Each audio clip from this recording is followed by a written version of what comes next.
Aku dah lari sampai hujung tau, pergi sampai Singapura dah. Dia dekat bodoh, apa bodoh pula dah. Kita orang mau lumba mau racing. Jaslina cakap apa, racing saya cakap running. Kita dua orang mau lumba, pergi sampai hujung sana Singapura, nanti mari balik. Okey, tengok siapa menang. Okey, 1, 2, 3, saya jalan dulu.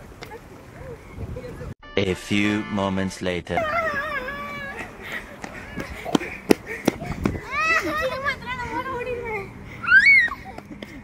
Aku dah lari sampai hujung tau, pergi sampai Singapura dah. Dia dekat bodoh, apa bodoh pula dah. Dekat border Malaysia. Okey, dekat border Malaysia. Dia dah patah balik. Janji cakap lari sampai hujung. Potong. Dia suruh aku lari sampai hujung, lepas tu dia dekat border Malaysia tu dia cabut balik. Terbalik. Aduh. Tapi nasib baik balik sama-sama laju tau. Saya kejar dia kuat gila. Apa tak boleh tau, tak baik tipu tau daddy semua macam ni tau.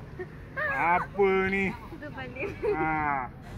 Exam nak lulus semua ke apa? Kalau nak lulus semua, nak jadi pandai, jangan tipu daddy macam ni semua. Aduh.